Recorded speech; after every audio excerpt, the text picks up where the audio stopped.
Hi! Today we are going to look at the difference between scribbles, doodles, and graffiti.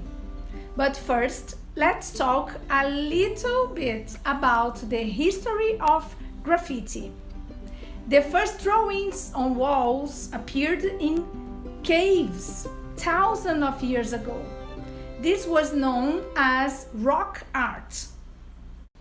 In ancient Egypt, the paintings were predominantly symbolic. These were carried out mainly in tombs and temples, so that it was observed that the main themes exposed in them were religious and funerary. This is a painting at the tomb of a princess, and this is a painting of the Amenemhet funerary chamber. Later, the ancient Romans and Greeks wrote their names and poems of protest on buildings. Alexamenos graffiti, it represented the crucifixion of Jesus, Monte Palatino in Rome. Rufus S. cartoon of a politician in Pompeii. Now I'm going to tell you two curiosities about graffiti. One was in the 1888, the night of the double event in London. Very famous this night. The famous graffiti, possibly the most intriguing piece of evidence in the Jack the Ripper case. This enigmatic phrase appeared on the night of the double event and spurred numerous theories. The central question that remains: did the Ripper himself leave this trail? Another famous graffiti is Kilroy was here. Is another mysterious graffiti that appeared during World War II. The theories about this graffiti were varied and were seen in places like the Berlin Wall and even on the machine gun, this kind of machine gun. The truth about this graffiti is that the origin of this graffiti is in the United States and its author is James Kilroy. During World War II, Kilroy worked at the Fall River shipyard in Quincy, Massachusetts, where he claimed to have used the phrase to mark rivets he had checked. The builders were paid by the number of rivets they put in. That's why he used this phrase. Now let's talk about the modern graffiti and how it started. So in the beginning, the thuggers were part of the street gangs concerned with marking their territory with their names. They worked in groups called teams and called what they did writing. Modern graffiti seems to have appeared in Philadelphia in the early 1960s. The famous tag called cornbread belongs to Derry McRae, widely considered the world's first modern graffiti artist.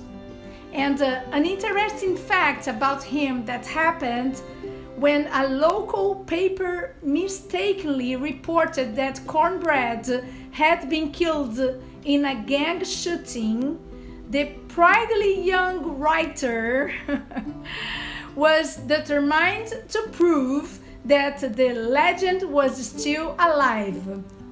He went to the zoo and painted cornbread leaves in both sides of an elephant. Watch it. I was the world's first graffiti artist. I started here in Philadelphia and went to Europe, Japan, Africa, you name it, it's there. And all roads leads back to me. This right here used to be a wall. The electric company This is the very first wall I wrote on. I got the name of Reform School because I insist that the cooks would bake some cornbread as opposed to the white bread that we're eating every day. And every day I would go back to my harassment about cooking cornbread, and every day with a grip by my shoulders, get your ass. And the name cornbread had a ring to it. I got the name on the back of my shirt, and I started writing it all over the halls of the juvenile institution. Everybody talked about my name all over the jail. So I figured if they talk about my name all over the jail, they would talk about my name all over the street. And that's exactly what happened. The more they talked, the more I wrote. The more they talked, the more I wrote. As he did this, his name seemed to grow and grow and grow, and he just became a household name, more or less. 1971, a friend of mine named Cornelius Hosey got killed. And we called him Corn, short for Cornelius. The newspapers thought the corn was short for cornbread. And they erroneously announced my death in the newspapers. So I know what to do. I'll snatch everybody's attention. So I went to the Philadelphia Zoo. I wrote in the concession stands. I wrote on the wall where the monkeys at, where the lions is at, on the park benches. I wrote cornbread lives on both sides of the elephant. I got locked up for that. Around the same time that Cornbread and the Philadelphia crews were busy spraying elephants and trying to out-tag one another, a parallel 1960s graffiti movement was developing in New York City. Taki 183 is considered the king of late 1960s, and the new art form really took off in the 1970s when people started writing their names or labels on buildings across the city. In the mid-1970s, it was sometimes difficult to see from the window of a subway car because the trains were completely covered in spray paintings known as masterpieces. The image here shows Nick 707 and the legendary Taki 183. Fernando Mitef, a graffiti artist who was known as Nick 707, born in Argentina and raised in the Bronx, Nick 707 started tagging in 1973, and he worked with any other crews. When Nick 707 was 19, he was already proud to be a master of the style of graffiti. But he returned from summer camp and discovered that his mother threw away his spray cans, markers, and black books and had destroyed everything that he had ever created. That ended his early stint as a graffiti artist. But luckily, he found his way back to it in 2013. So, after 27 years in which Mr. Mitef did not create graffiti, he started painting, creating a new graffiti art inspired by the iconic character Kilroy. Remember that figure who became famous for GIs during World War II. So he wanted to create a subway car into a gallery. His idea was to put the graffiti art on the train where the advertisements go. Insta Fame Phantom Art is the name of this project, a fleeting show that lasts until the subway reaches the end of the line. When the pieces, Mr. Mitef and his collaborators disappear. He invited others to add designs to create art. Among his collaborators are the pioneers like Taki 183 and Cornbread. And Mr. Mitef said, It's a magical moment when you get on a train and suddenly it turns into a mini art exhibition. Then it disappears. You cannot be invited to this. You go in and see. When we left, the painting disappeared as if we were never there. He was waiting for the current pandemic crisis to end, to return with this project, but unfortunately Nick passed away in April 2020, a victim of the COVID-19. Conscious and subconscious accounts for most, if not all, of the confusion and frustration and failure in life. For example, if you're straining and you're tense, and you're attempting to be forceful with your conscious will, you're assuming that your will has power. That's a misunderstanding. The will does not have power. Power. Power. Power. Power. Power.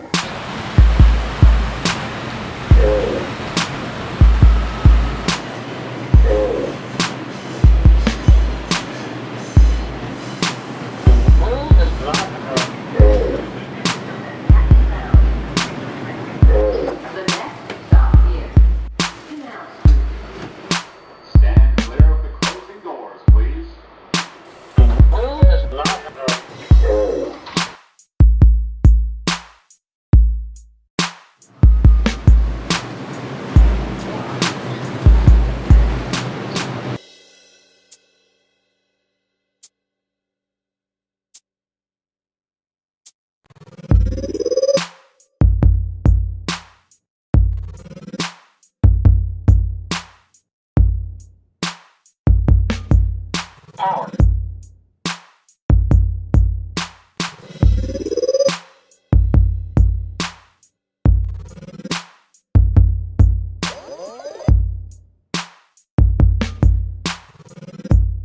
Power. Stand clear of the closing doors, please.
Scribble is pichação in Brazil.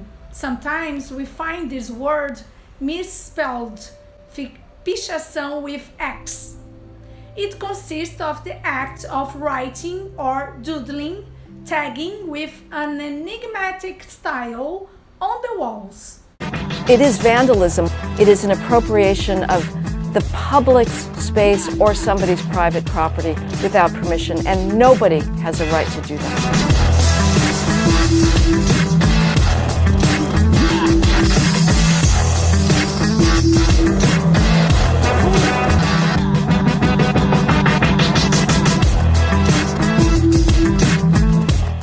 It's only graffiti or vandalism if you get arrested.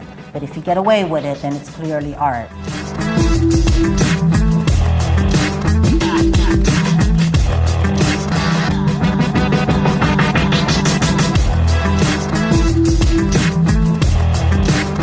think graffiti artists try so hard to be like, it's not art, it's graffiti, and they want to be so special.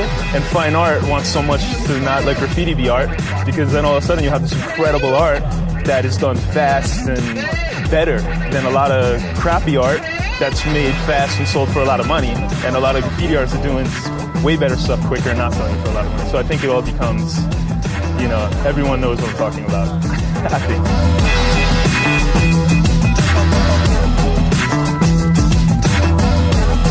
When was the last time we've ever seen an important movement be contributed by teenagers?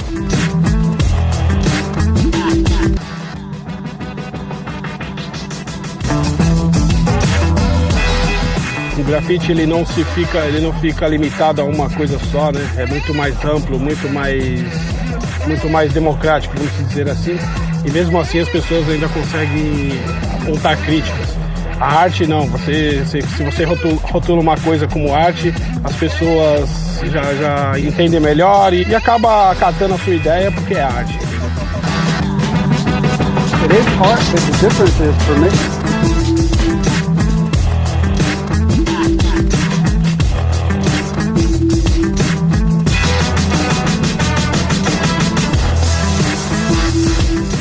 I mean, living in this neighborhood, we expect to see sort of art popping up all over the place, and it brings me joy when I see the colorful art. I think it enhances the way that the neighborhood looks. I think that it makes it interesting, it makes it unique. I told at a young age that this art form would not get you nowhere, but guess what?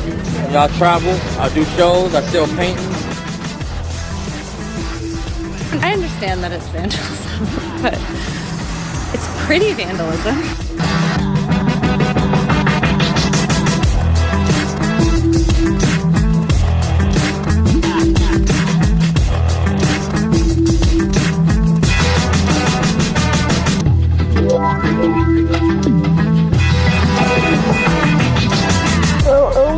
Eu não entendo esse tipo, fine art, arte fina. Não sei, eu não entendo. Não entendo. There's good graffiti and there's bad graffiti. Some graffiti is art, you know, but when it's just that kind of typical fat letters saying, you know, not very thoughtful things, it becomes graffiti.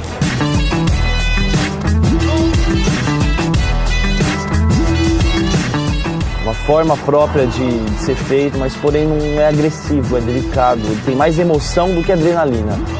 Porque o grafite mundialmente é isso, é adrenalina, é bomba, vamos pintar tudo, vamos 2 minutos, porta de aço, vai, o dono tá chegando, essa coisa, adrenalina, trem. Mas fine art já é grafite com mais emoção, com mais tempo, mais dedicação. Graffiti's way at the bottom. You got all the other arts through time, and then we're talking graffiti, which most people might get confused and think it's childish or children do it. You know, it's not the case. I think in time, and hopefully in my lifetime, graffiti may be considered, you know, in that light.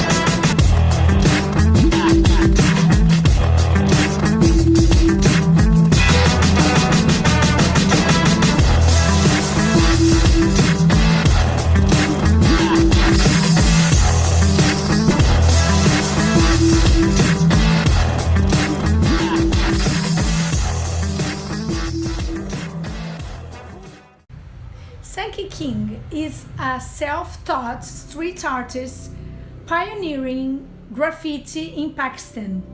He is a member of 2 of the most respected graffiti crews in the world.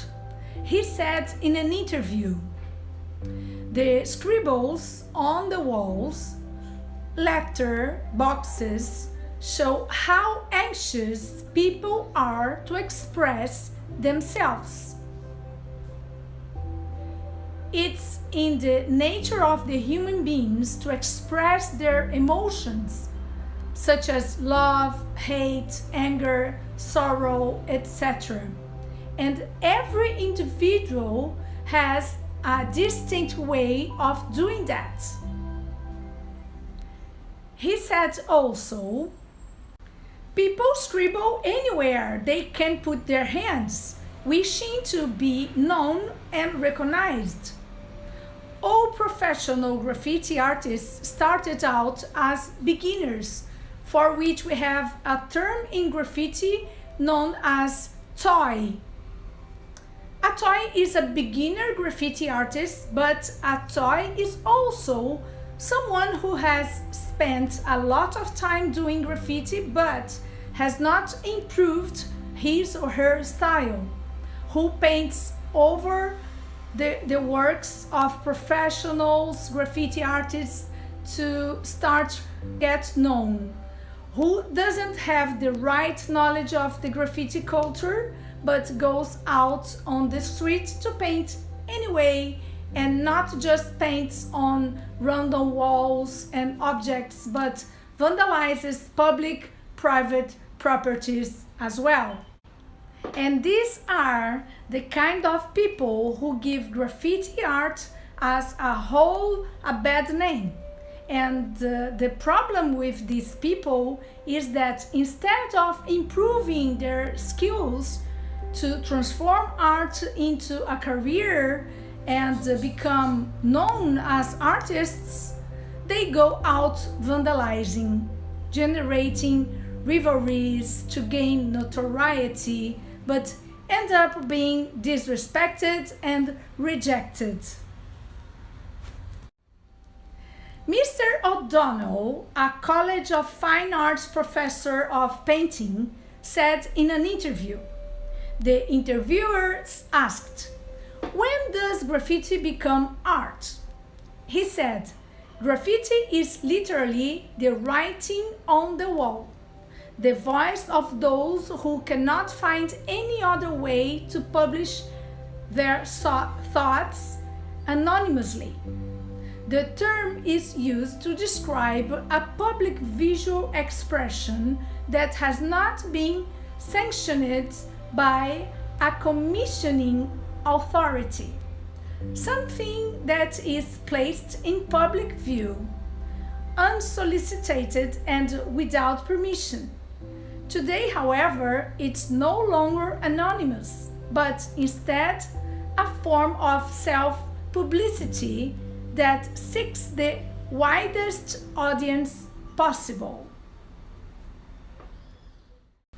And I found out that Eduardo Cobra, the Brazilian graffiti artist, he considered himself as a mural artist. He said that he is not the graffiti artist because for him the graffiti is when you use the wall to express your art, but without permission. And when you have the permission, it's a mural. That's why he said that he was a graffiti artist, but now no more.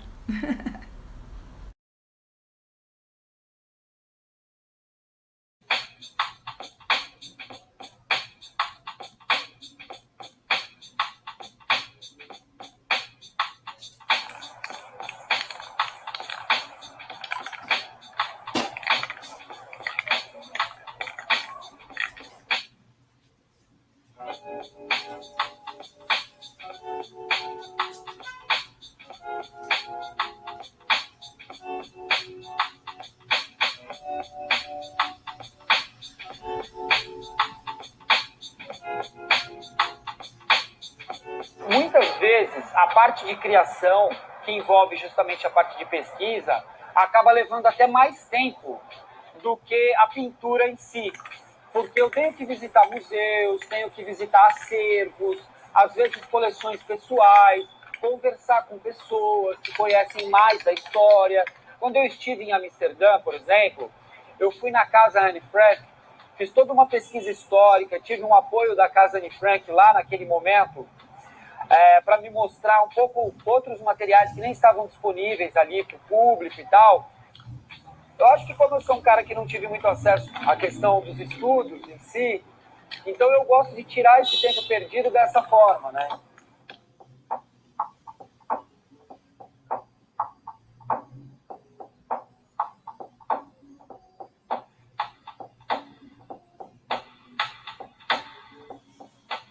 O mural dura pouco tempo, porque as condições climáticas, ou o dono do prédio muda de ideia, resolve pintar, ou alguém destrói, está na rua. Né? Quem é artista de rua tem que se acostumar com isso. Porém, hoje em dia, eu penso um pouco diferente. Eu acho que não deve ser tratado como algo descartável, como foi ao longo de todos esses anos. Que eu acho que as próximas gerações deveriam ter o privilégio de ver essas obras.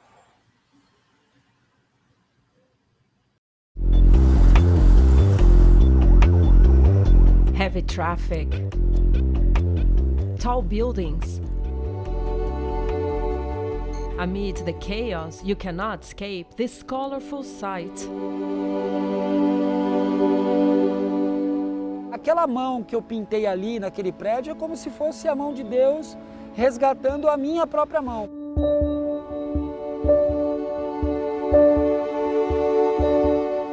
The Hand of God. Eduardo Cobra's most autobiographical work.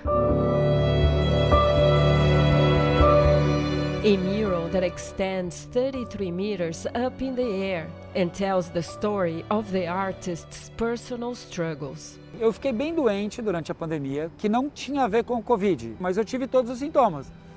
Falta de ar, dor no peito, eu passei muito mal, fiquei meses muito mal. 8 months earlier, he had lost his newborn daughter. Então foi um período bem complicado. The Hand of God is one of the muralist's most recent works. Cobra, as he is known, has received international acclaim. His work can be seen in 35 countries in 5 continents.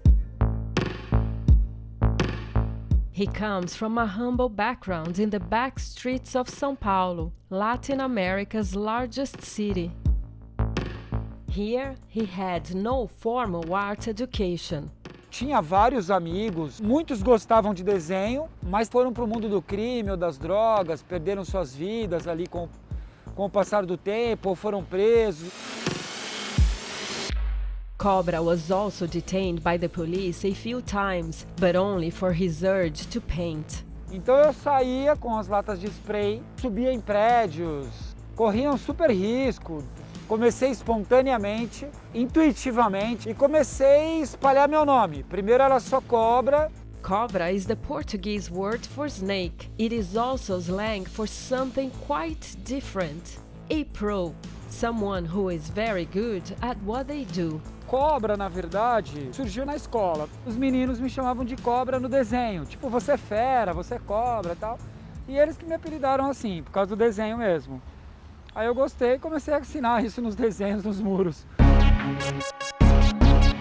Skateboarding around São Paulo, Cobra learned his trade.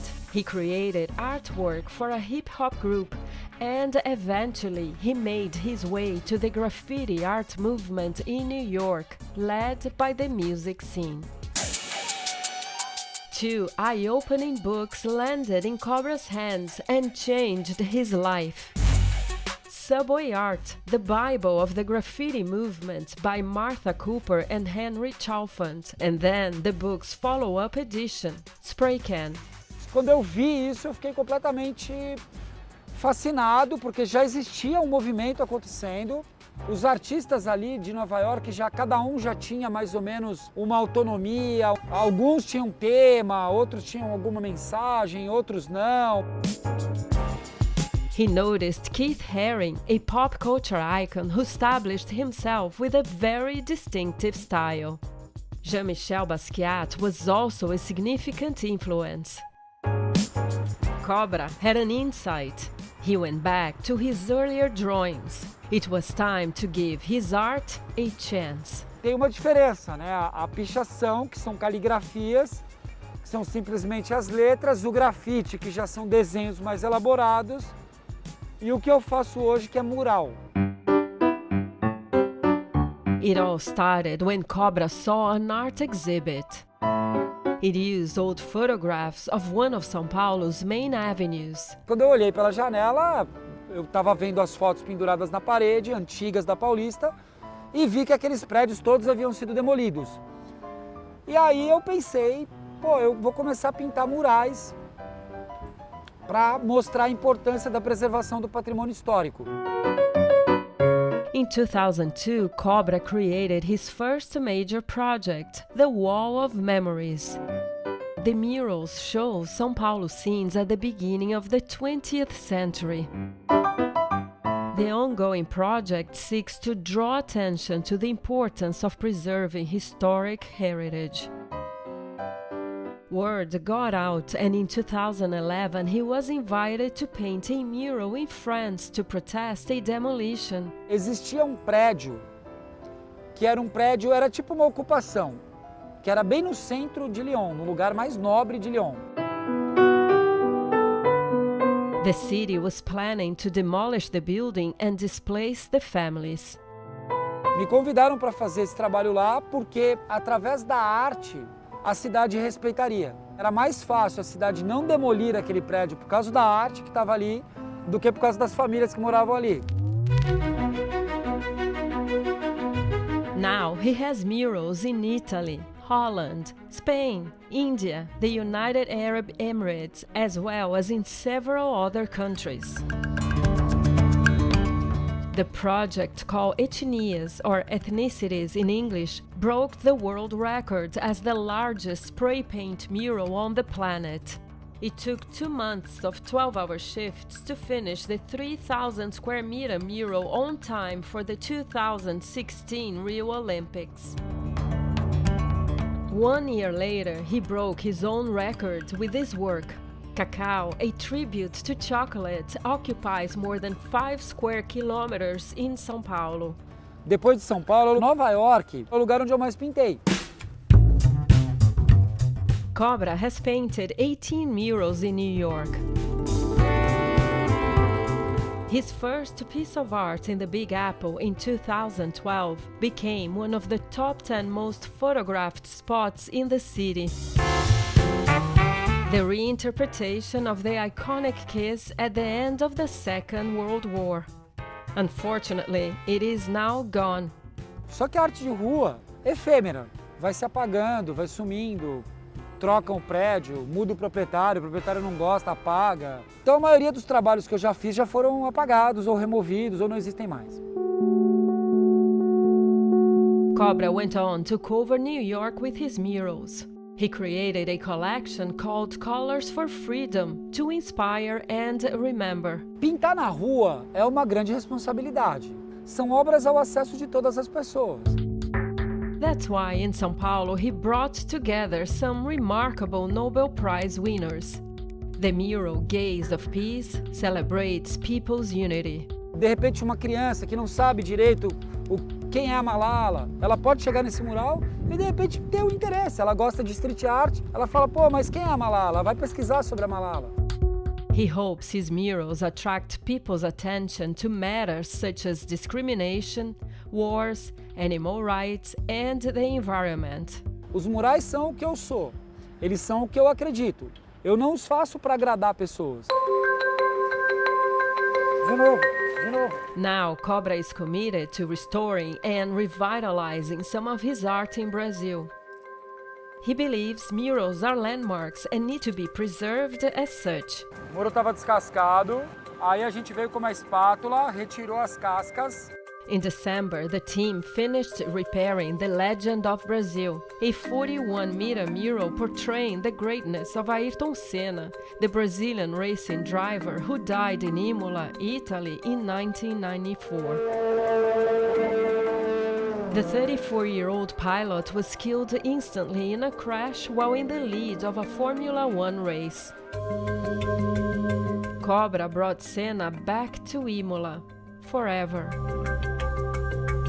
And also to 10 other places, including the Interlagos racetrack in São Paulo. Então eu fiquei com o mural em 2 pontos importantes da história do Senna, onde ele deu a última largada e onde ele deu a primeira, que foi no Autódromo de Interlagos. Cobra is a fan of Pelé, the king of football, as Brazilians proudly refer to him. 5 days before Pelé's 80th birthday, his hometown of Santos unveiled Santista Heart, a piece commissioned as part of the city's revitalization project.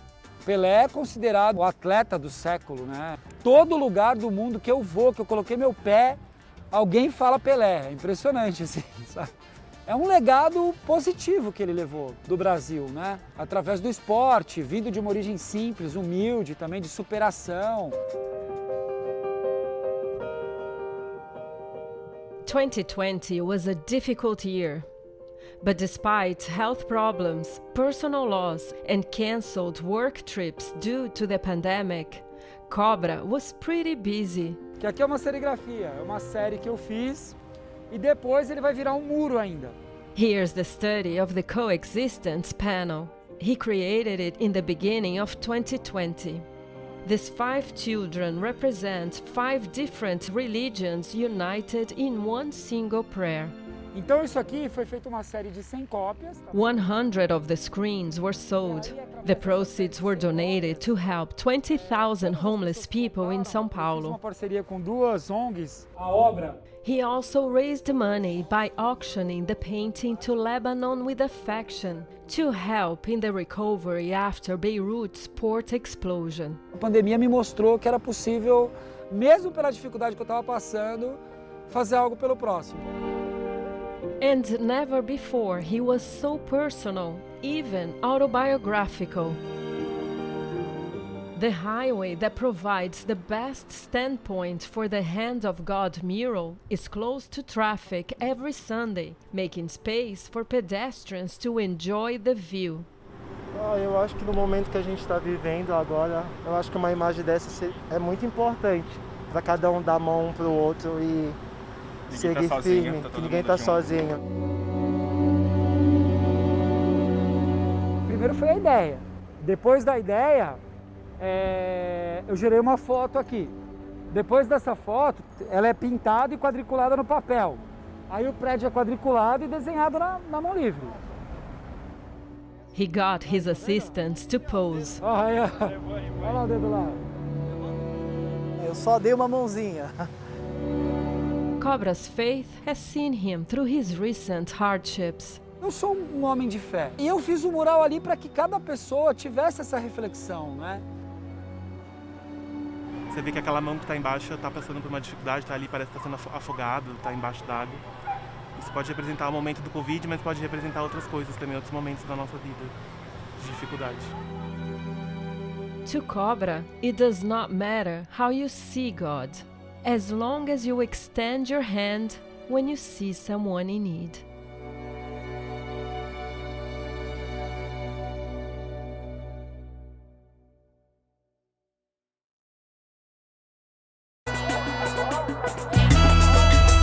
Eu sempre vi a cidade de São Paulo como uma oportunidade realmente para expandir com o meu trabalho. Pela quantidade de prédios que tem, a quantidade de muros, o trânsito caótico, a poluição, todo esse estresse que a cidade vive, né? E nada melhor que São Paulo, uma cidade cinza, vamos dizer assim, com uma oportunidade infinita de criações. Eu só consegui todo esse êxito na rua porque eu venho realmente de uma situação complicada, da periferia e tal. Então eu aprendi a lidar com todas essas dificuldades que a rua impõe, né? Eu não esperava nem sair do bairro onde eu nasci. Quer dirá conhecer outras capitais brasileiras, outros países, agora os 5 continentes, literalmente, para onde eu tenho levado o meu trabalho.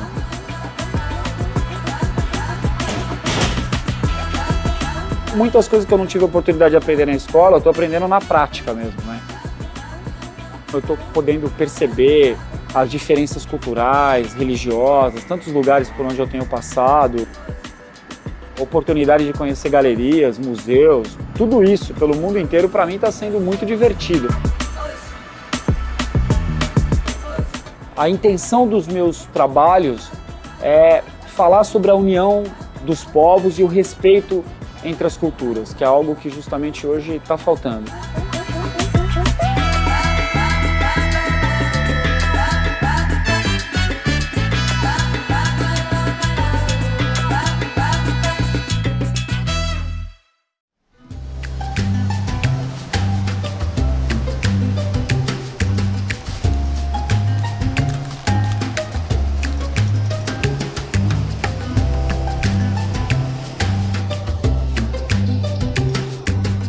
A ideia foi mostrar que todos nós somos interconectados, interdependentes, e eu resolvi unir as 5 maiores religiões através das crianças numa posição de oração, pedindo realmente para que Deus ilumine nesse momento os cientistas, os médicos e tudo mais. Que essa obra original, eu também fiz uma série, que é uma série assinada e numerada de serigrafias, cujo o objetivo foi reverter 100% da arrecadação.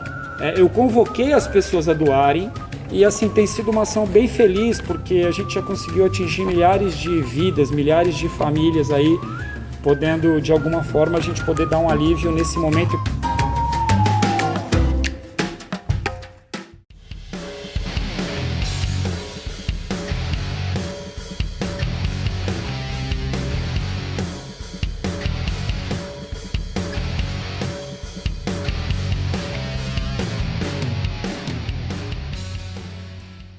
Nem sempre eu uso spray, e também spray não é a única técnica que eu uso, tá?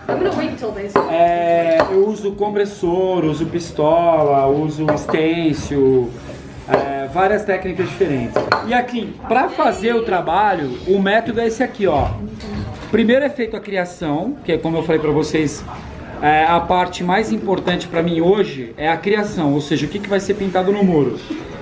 E o método é esse aqui, por exemplo.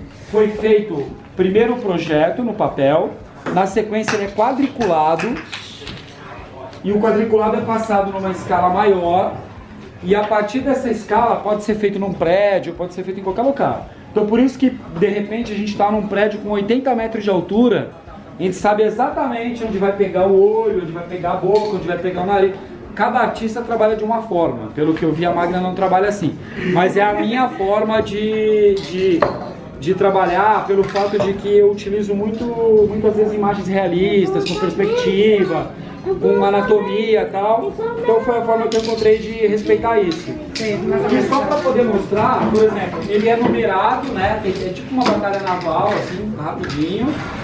E aí eu vou determinar um ponto aqui onde eu vou começar.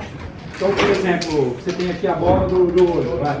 Então eu sei exatamente que ela vai pegar aqui, eu sei porque eu estou vendo por aqui, né? Então ela tem uma pequena marcação e tal. E aí você... eu não vou perder a perspectiva porque eu estou com base no quadriculado, né? Então o quadriculado me dá a garantia de seguir o desenho como ele é. Essa daqui é uma das imagens que foi pintada aí fora também, tá? Só para poder marcar. Então aqui, primeiro é feito isso.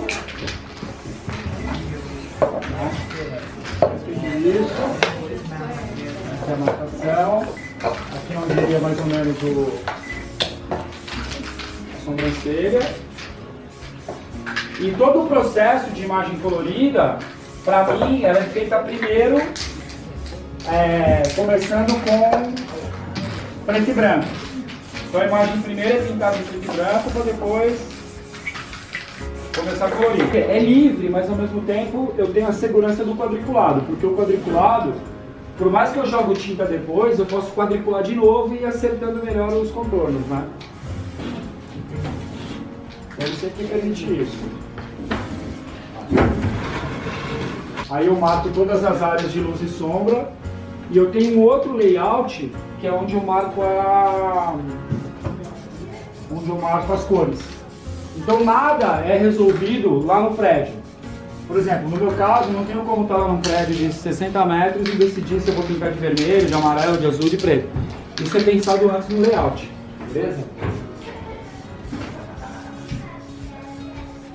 Agora a Maria acho que vai mostrar como é que ela faz.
for our food for thought today,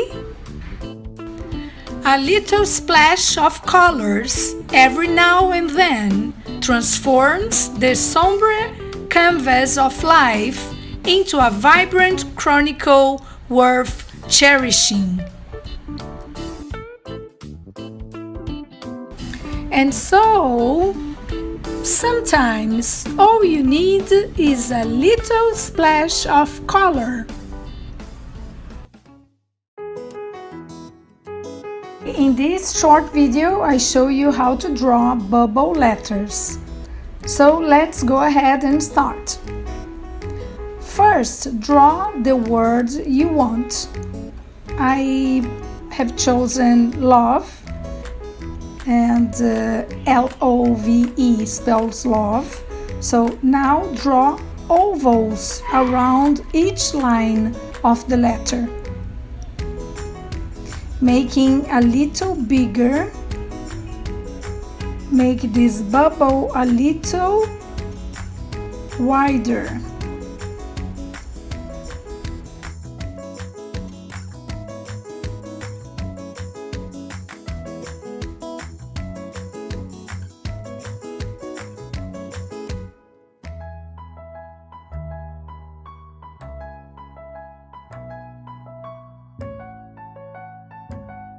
Now, to complete the letters, we are going to take a black marker. And I used a Sharpie marker, and I'm going to go over the outlines of each letter.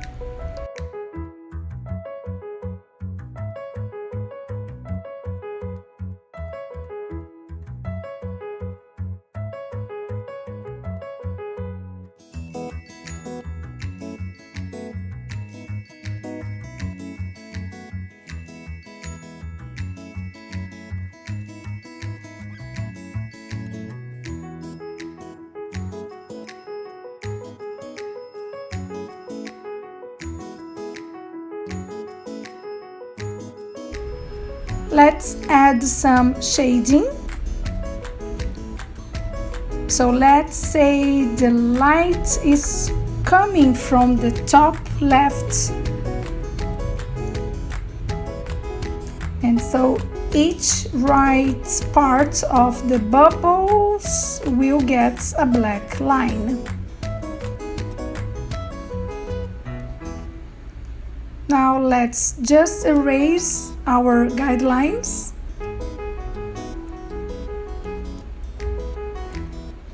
Great. Now, in order to turn these letters into a 3D, we are going to add parallel lines to the right and bottom side of each letter.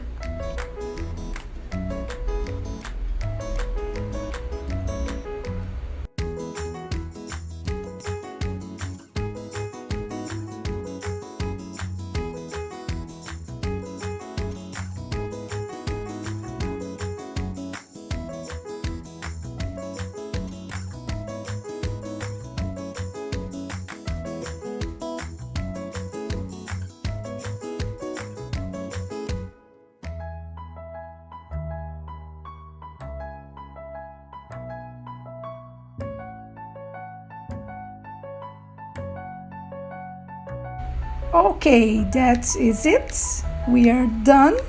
This is how you draw bubble letters. And make it very colorful according to our quote today. Lots of love.